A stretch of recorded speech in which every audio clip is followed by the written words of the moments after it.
Newsnight now on BBC Two with Jo Coburn. Exploding pagers and now walkie-talkies across Lebanon. Israel says they're opening a new phase in the war. What's their strategy? And more leaks from Whitehall with a BBC story on Sue Gray's pay. What's going on behind the door of number 10?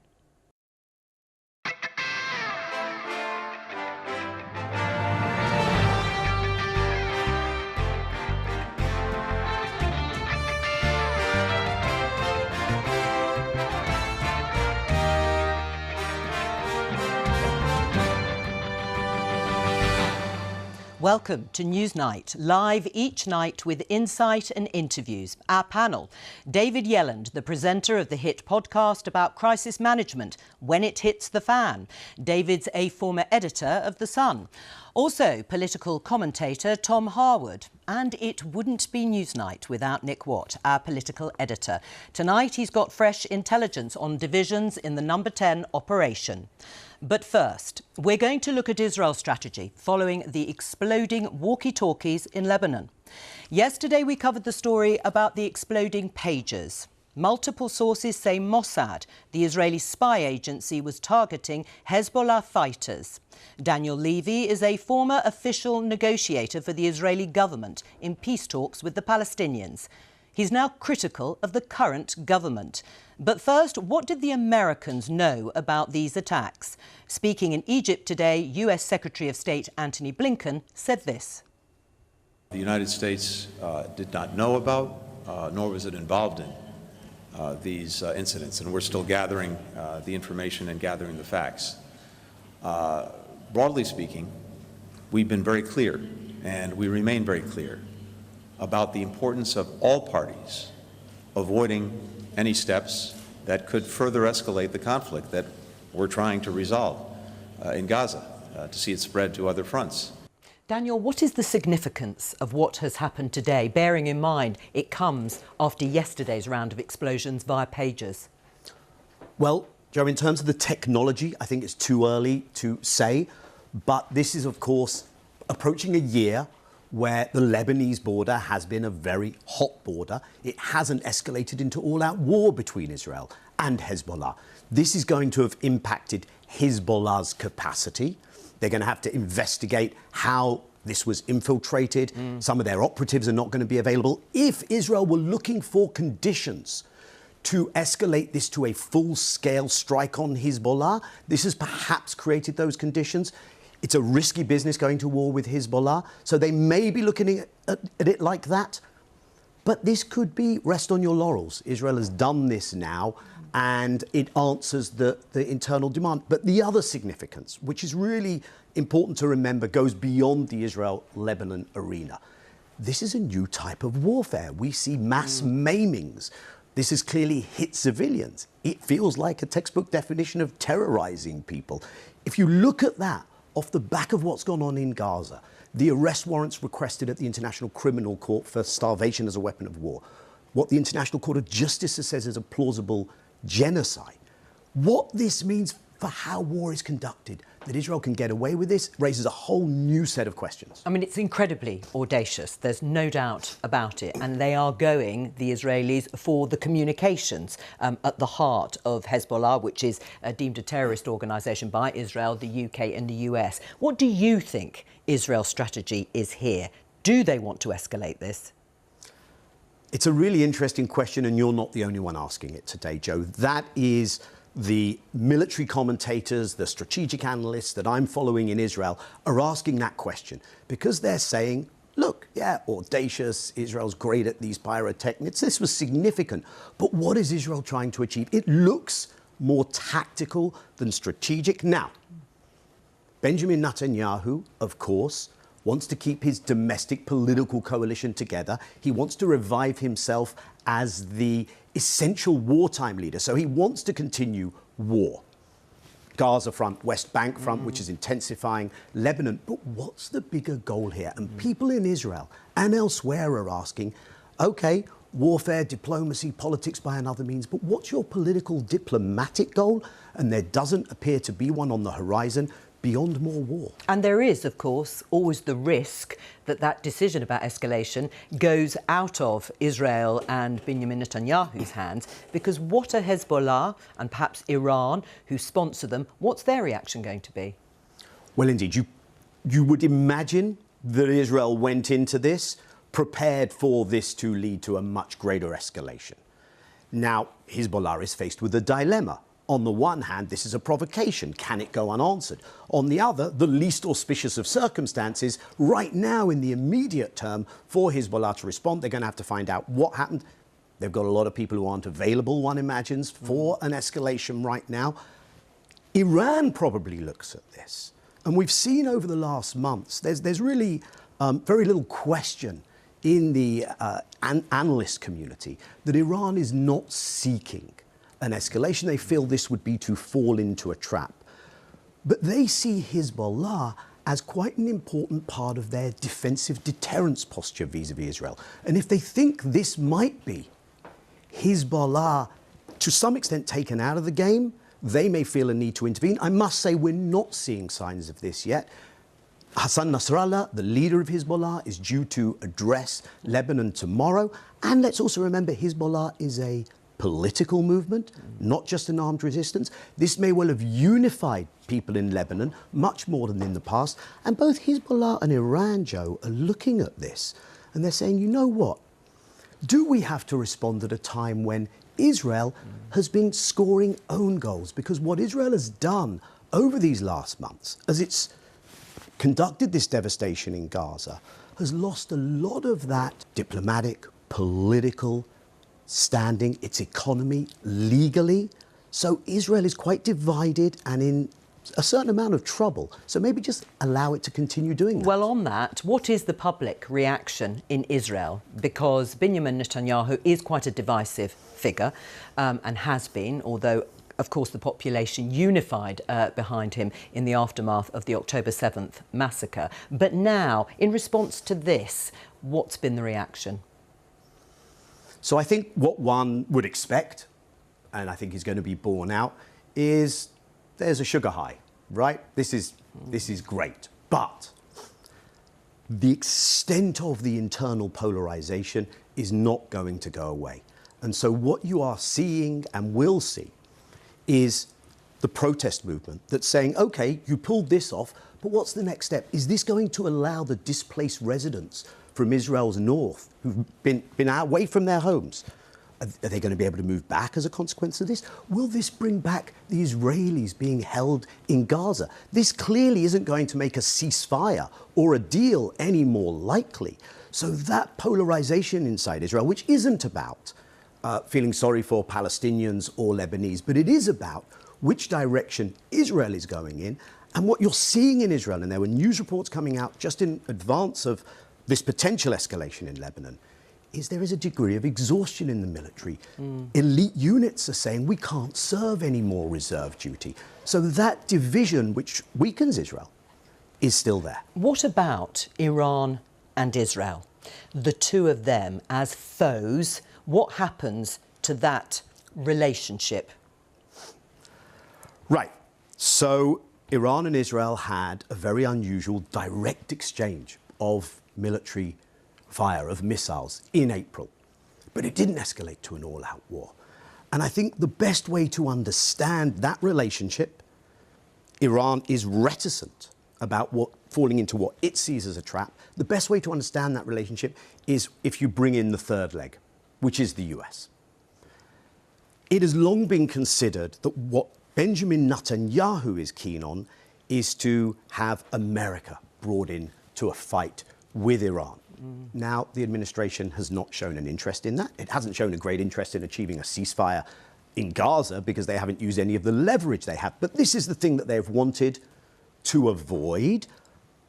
We're now less than 50 days out from an election. Definitely something the Biden-Harris administration ticket would want to avoid. But they have placed themselves in a trap of their own making.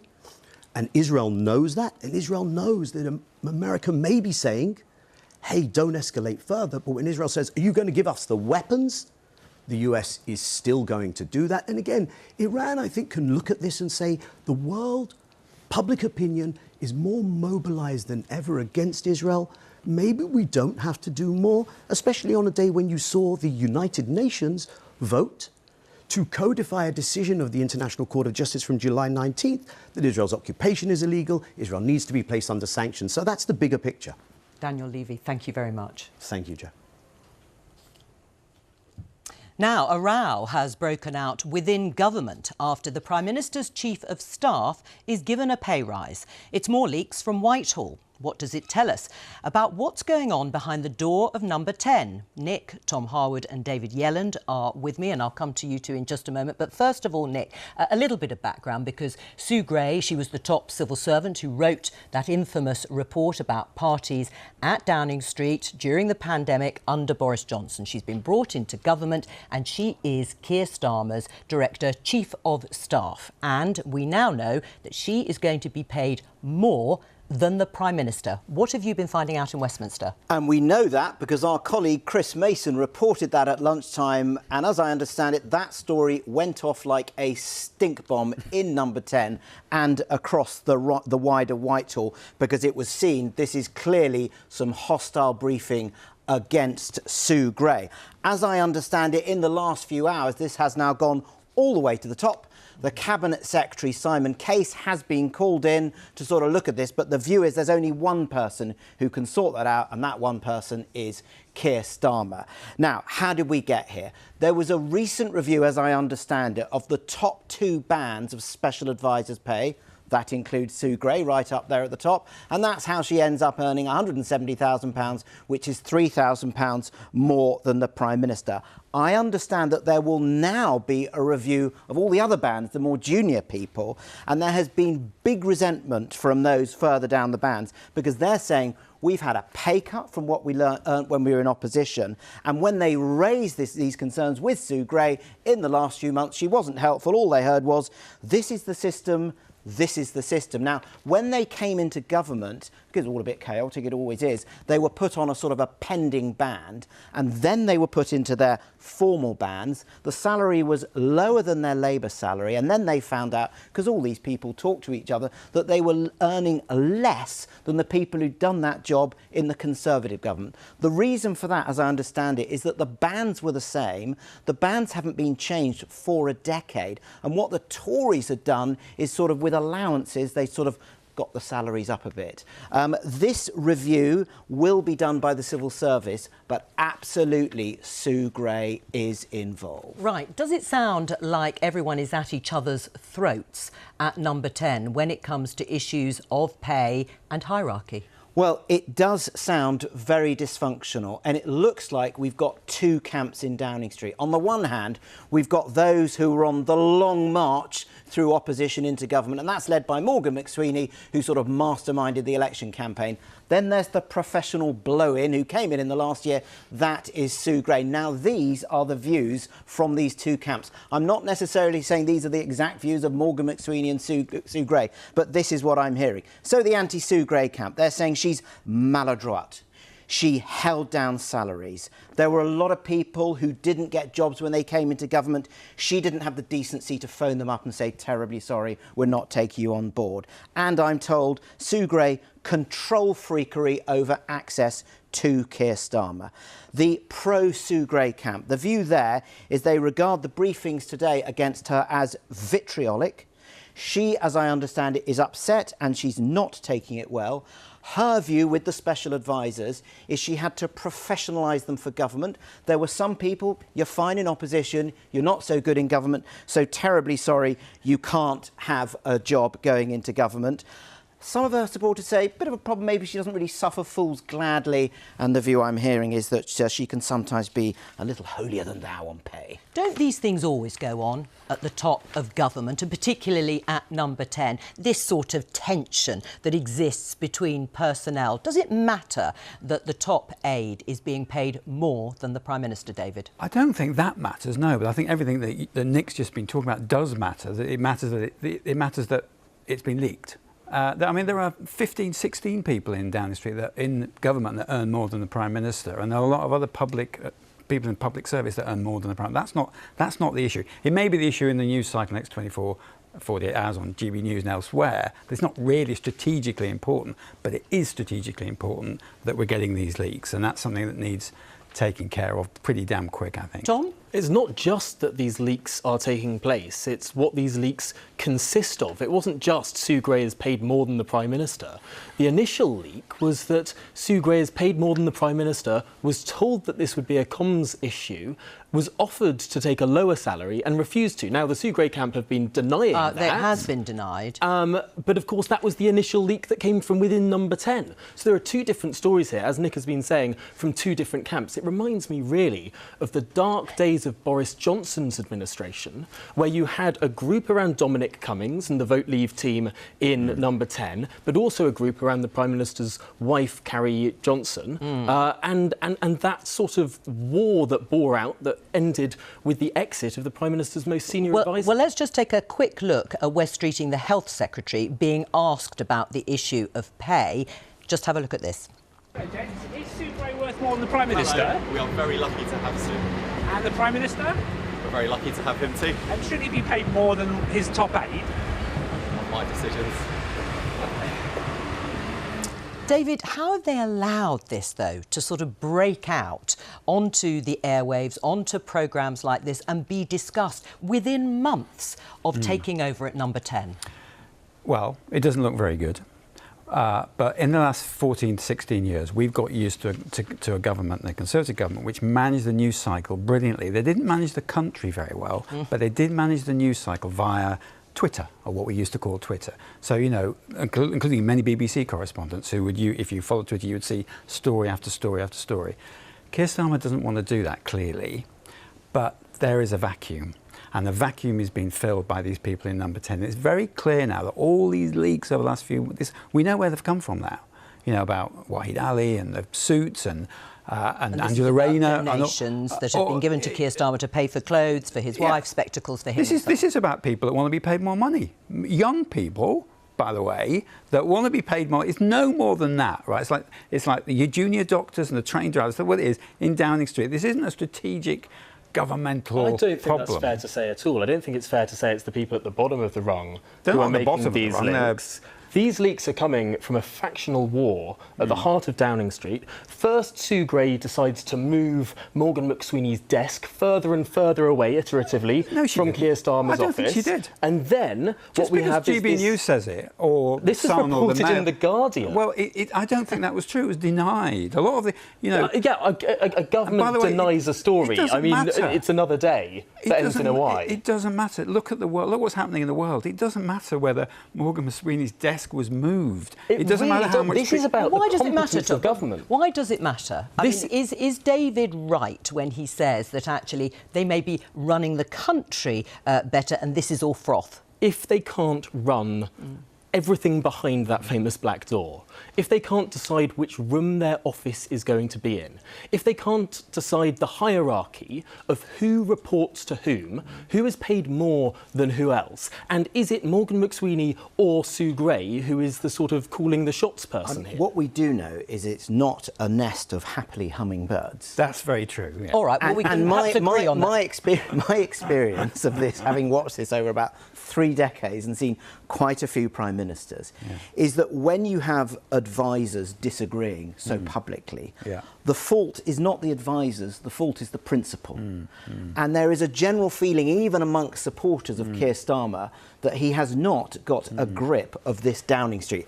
And the problem is that when he was head of the Crown Prosecution Service, he technically had the status of a permanent secretary. Gus O'Donnell, former cabinet secretary, said that Keir Starmer would turn up at his weekly meetings, perfectly plausible permanent secretary. And the worry is that he's acting like a permanent secretary, not a prime minister, and not gripping the politics. Well, is it set against the stories about the freebies? Let's call them that. Yeah. Lord Ali, that you've mentioned, a Labour peer, he's donated this money. It's set against that context, again, of Number 10 allowing a story around donations, maybe legitimate in that case, so certainly declared, getting ahead of the news cycle there. And what is interesting about that is this is Groundhog Day, 1997. I cannot remember when I worked for the Times, the amount of stories I have to write about. Do you remember it?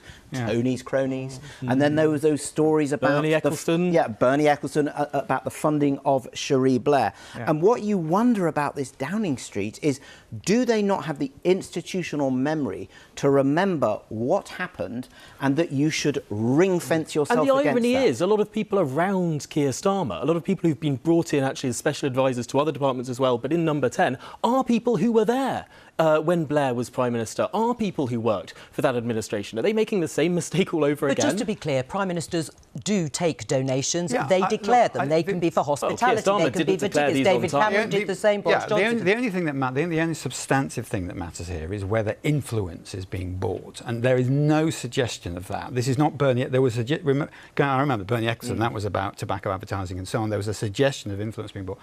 And I think the Prime Minister has grasped a lot of the issues that we face as a country. He hasn't grasped communications. That's the problem. The comms are not working. Right, well, let's listen to Josh Simons. He's a Labour MP, a new MP, backbench MP. I spoke to him earlier in my day job, and he is justifying the donations to pay for some of the things that we've talked about. Let's have a listen. Keir Starmer is not a man who is independently wealthy and can afford to buy fancy suits and fancy clothes. He is now the Prime Minister of this country and wants to go around the world looking, like the Prime Minister of this country. It's not to say he's, poorly paid compared to the rest of the country. He, of course, is extremely well paid. But he's also, compared to the last Prime Minister, not independently wealthy and not able to afford some of the things that, they do. David, you're laughing then. Is that really a credible justification? Look, I think in PR... there's this thing called friendly fire, and I think they're suffering from friendly fire. In other words, people have been trying to help, and I don't know precisely how. I doubt very much whether Keir Starmer said, "I need some suits, find me some suits."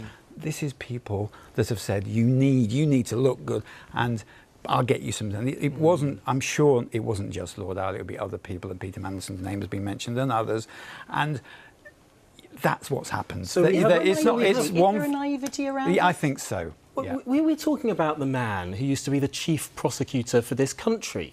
We're talking about the man who was one of the most senior lawyers in the land, one of the best paid lawyers in the land. But this is someone who's supposed to know the rules. What's wrong with taking these donations? Well, firstly, this is someone who painted his political reputation on being whiter than white, on being cleaner than clean, on being Mr. Rules. He was someone who went after both Rishi Sunak and Boris Johnson for late declarations whenever they had a slip-up in their declarations. So if he wants to then step into that job, he has got to stand up to his own bar, the bar he set his predecessors, and he's failed. And a lot of Labour... Sorry. Let's be honest as well. The majority of the print press in this country, and GB News, and you're entitled to do what you're doing, are out to get him. So he has no air cover. If this was a Conservative Prime Minister, the Sun and the Mail and others would be saying, we need a Prime Minister that looks good, and his wife should look good, and she's representing British fashion at British Fashion Week. That's exactly what the Mirror newspaper is doing. Well, yeah, but that's one tiny element of what the Labour Party has found is it's very easy to be in opposition because all you do is lob things at the government. Now they've had a pretty about turn from their position only a couple of years ago. They find themselves in government and suddenly, legitimate questions that are asked of government feel like political attacks. We've got the conference speech next week, we've got the budget. We're not... This time next week things may be very different, and this time, we're in Act 1 of a 5-act. A lot of Labour MPs are agreeing with what Tom says, which is that the Prime Minister held him up as this paragon of virtue. Well, I think we can show this bit from the manifesto. Actually, we can read it here just to echo some of what you have just said. Labour will end the chaos of sleaze and division, turn the page, and reset politics to put it back in the service of working people. That was from the manifesto into the election. How does that stand against what we've been talking about? Shall I just say that? So I was talking to a senior Labour MP on exactly that, and before I could even say, would you come on Newsnight, this Labour MC said, do you want me to come on Newsnight tonight? I've just looked at my diary. I'll be clipping my toenails tonight, so I can't come on. And the point is that all of this is within the rules. Yeah. And Boris Johnson, big questions over some of the sort of holidays and things he took. But does it pass the smell test? And where is the explanation? So, for example, a few weeks ago, it was focusing on these cronies, people who supported Labour and were getting these civil service jobs in Whitehall. That's within the rules. But they never explained it. The explanation is this is a government that has a series of missions. It believes it's going to be judged on it. Well, we believe these people understand that will drive that. But nobody was out there really explaining it. There are some rule breaks here, though, or rule breaches, of course. Keir Starmer did not declare the donations to his wife until it became a news story, and then he said, that was a slip-up. He admitted it. Yes. And then he consulted the authorities, and then they said, yes, you need to declare it. Which was a technical And then breach. it came out. Which was a technical breach. But he clocked it. Equally, the failure of Rachel Reeves to declare one of her most senior political appointments was actually a donor, that was another technical breach. But is there have been technical breaches. But there isn't evidence of corruption. It isn't comparable, is it, Tom, to some of the claims and accusations that were made under the Boris Johnson administration particularly, or PPE contracts that were done during the pandemic. Is this the same? I don't think anyone's ever said that there was actual corruption going on under the previous government.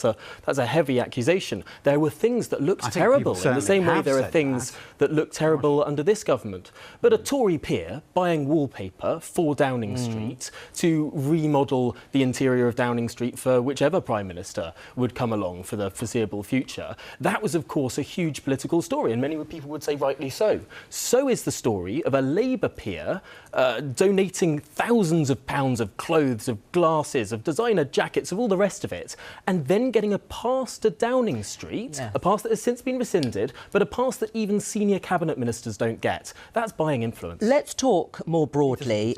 Well, let's talk more broadly. He has been a Labour peer, of course, for some time. But let's talk more broadly about Labour's media strategy, because, as you said, you think they're operating in a vacuum. Are these missteps? Are these really the sort of fledgling government finding its feet? Or are they, just as Tom said, doing exactly the same as previous administrations? And the real risk for Keir Starmer is that the public out there just say, you're exactly the same as the last one. Well, there is that risk, of course, and they are saying that at the moment. But no, I mean, I think Keir Starmer, from what I understand, believes that actually running the country and doing, like, the train strike ended today, for example, the junior doctors and so on. We're not talking about that. I think he's making the mistake that the media might talk about the important things. And that's a big mistake in this country, because the media likes to talk about the unimportant things, as actually we have been doing for the last 20 minutes. And that's the problem. Why do you say that? It's the same story, because this is a story of Sue Gray getting an awful lot of money, of Keir Starmer getting lots of freebies, £100,000 worth of gifts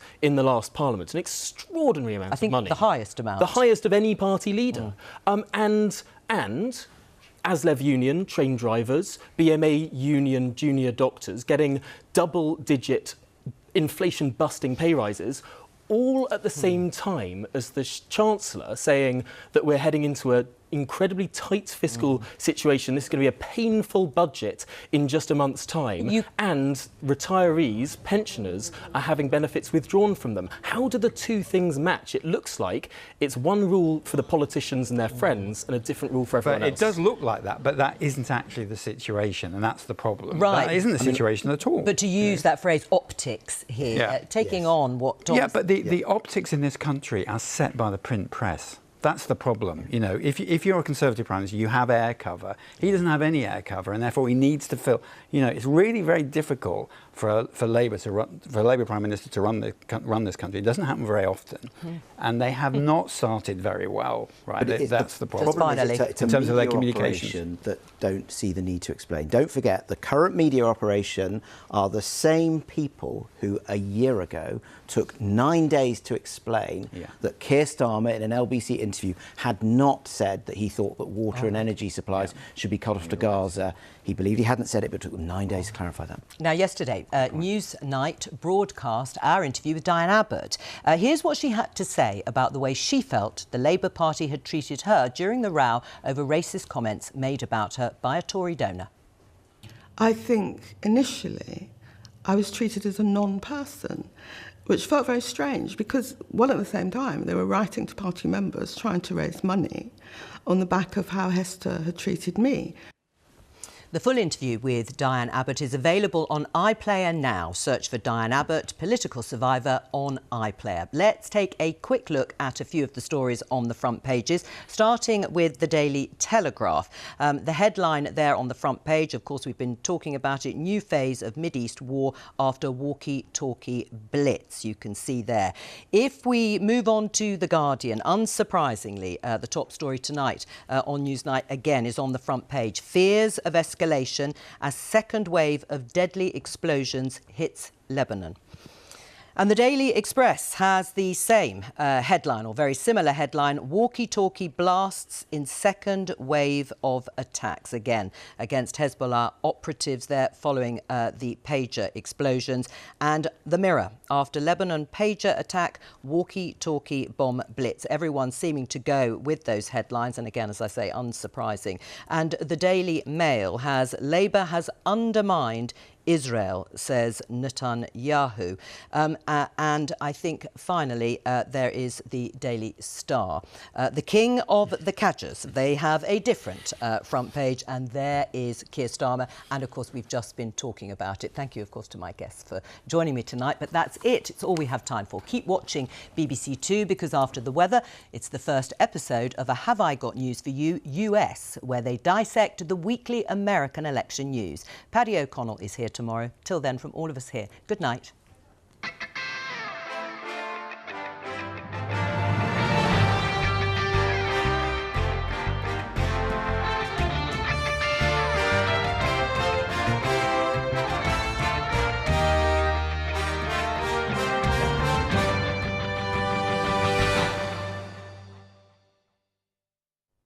Hello there, good evening. Well, the warm September sunshine continued again today.